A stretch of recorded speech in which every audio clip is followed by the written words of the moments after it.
Okay, so I lined up where I think I want my lake and my stream to be. Yes, I know the stream doesn't go anywhere. That's okay with me. It doesn't have to be super realistic.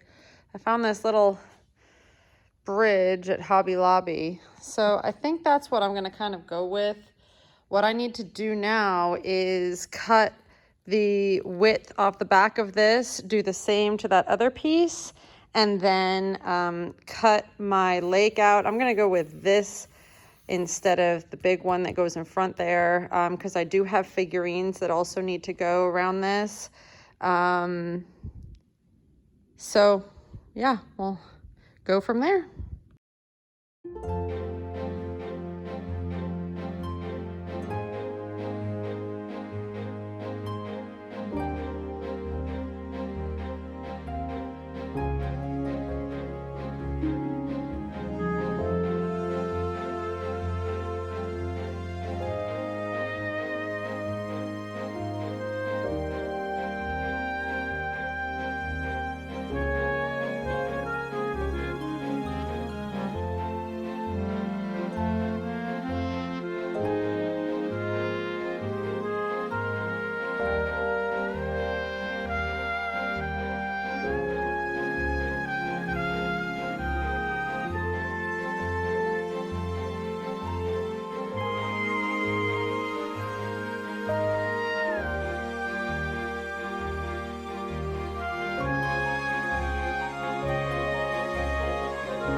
Okay, I'm making sure to glue the seam here to make sure that they are pushed really well together and that there's good support underneath. Obviously, the thin part's gonna be my top and this is gonna be my bottom. So I've kind of flipped it upside down. Yep.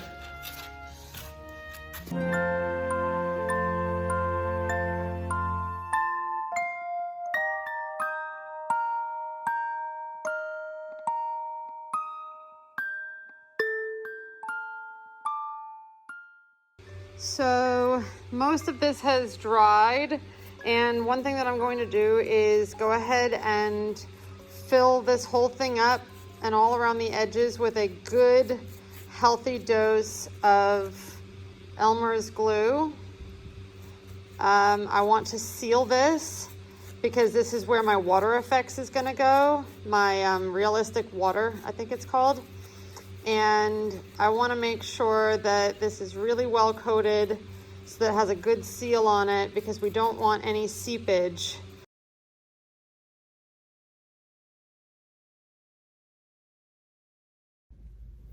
Okay, so I'm gonna work on my first kind of layer of the paint of this base, and what I'm gonna do is I'm gonna work specifically on the water area for this.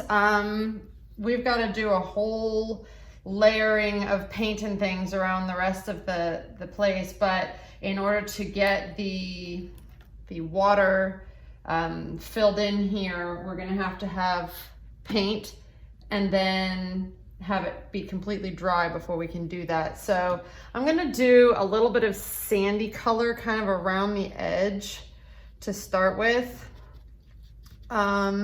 This is a darker brown green, just as a little bit of a base.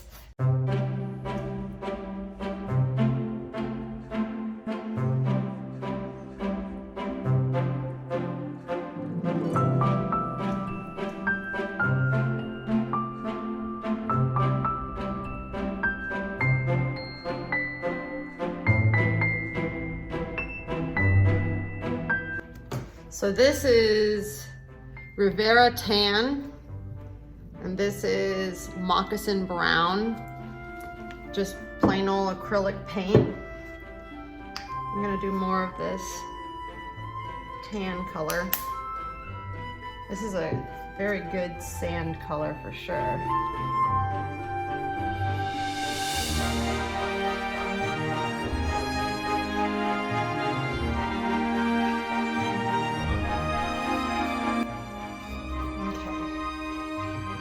Let that dry really well, and then I'm going to go in with some really nice solid color of blue, and always work lightest to darkest. You can always make it darker, but it's harder to turn around and make it lighter again unless you kind of let it dry, add a coat of white base, and then go back at it again. Okay, so the first color blue that I'm gonna do is gonna be a mix of this Bahama blue, which is really light, and this island blue, which is very kind of blue. I think this is very middle of the road, light blue color, whereas the Bahama blue is a bit more of a greeny mint blue. Gonna mix a huge amount of that together. I'm gonna be a little more careful about my edging here this time, because I definitely want it to have a clear and distinct kind of water line.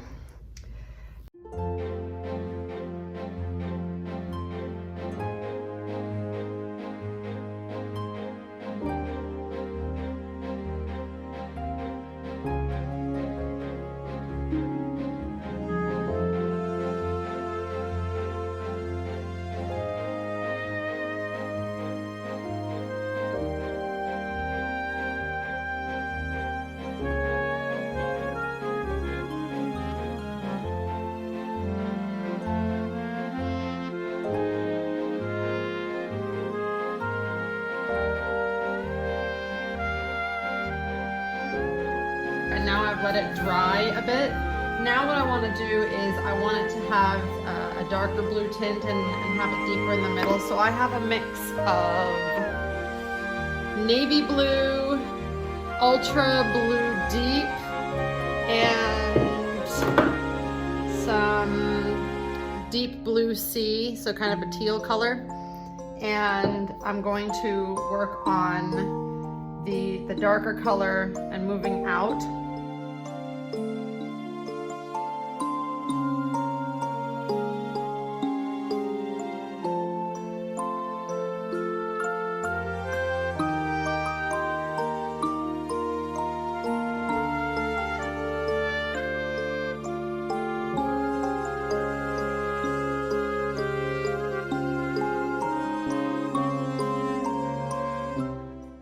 So here is the final result with all of my blending and putting a little bit of metallic in there. You can see it kind of shining and shimmering around the edges. The next stage is going to be sealing this with clear top coat and then pouring our water effects in there. So the next stage that I'm going to work on is going to be the base coat, which means that I need a lot of black and quite a bit of water as well until it is really pourable, because we want that black to seep into all of these nooks and crannies and crevices. And I'm going to do this on my entire base, all four sides. And I'm gonna try to avoid the top since I've got my nice little waterfall there. I'm using a big brush because coverage is the key for this today.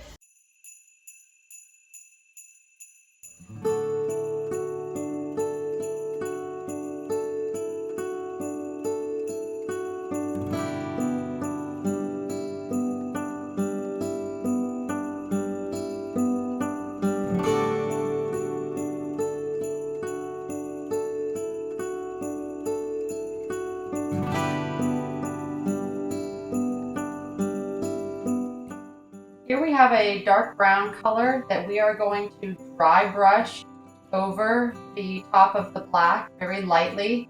And if you need to, make sure that you go ahead and blot your brush off on a paper towel as you go. And we're going to be doing this for all the layers, nice dry brushing all the way around for every single layer from here on out. And that will give us our layering effect.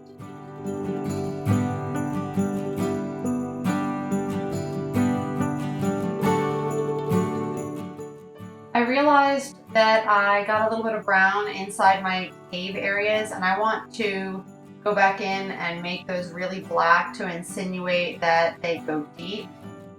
So the darker something is, the kind of deeper effect it gives. And I'm leaving the ledges lighter because the sun hits the ledges. So now we are going to start with our gray color. We're going to start with a dark gray color. So that's the gray mixed with black. And then we are going to lighten it up at each additional layer. I did 4 layers of gray in all and just kept adding more and more white to the mix until I was happy with it. And then worked on some more detail work. The colors all ended up drying a little darker than they went on, so it's definitely good to give it a few minutes to dry or walk away and come back and then continue until you're happy with the color that it's going to be. Here I went back in with a little bit of a sandy color in just a few areas to try to give it a little bit of interest, so that it just wasn't plain gray. And that's kind of how rock is. You have different shades of gray and tan.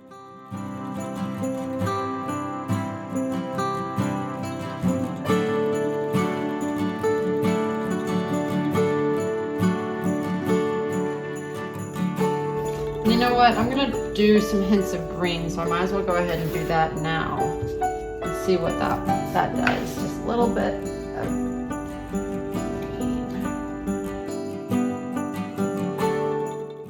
here I'm just adding a little bit of green to the gray, and I'm not putting it everywhere. I'm only putting it where I kind of think that algae or moss or mold or something like that would grow kind of naturally. Just a little hint here and there, yet again to give it some interest so it's not just gray.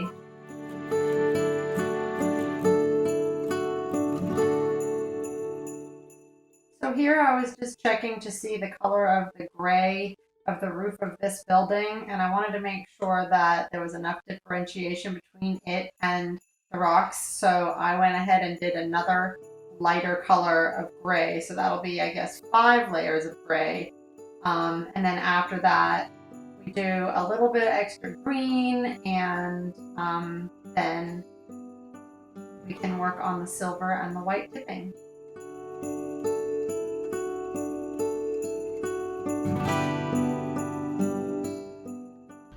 And now, because I love sparkles and because Hogwarts is magical, I'm going to use some metallic silver paint and do a bit of a wash of that. See how that goes. Hit the whole thing. Oh yeah, will shimmer. I'm just using a slightly smaller brush.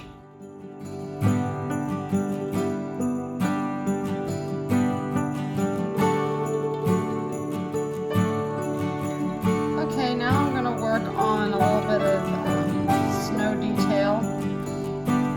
So I just got a stiff, small pointed brush, and I'm just going to put snow where I think it might kind of hang out. Doesn't have to be exact. And then what I'm going to do is I'm going to go back and put some glitter on it, because it doesn't like a bit of glitter.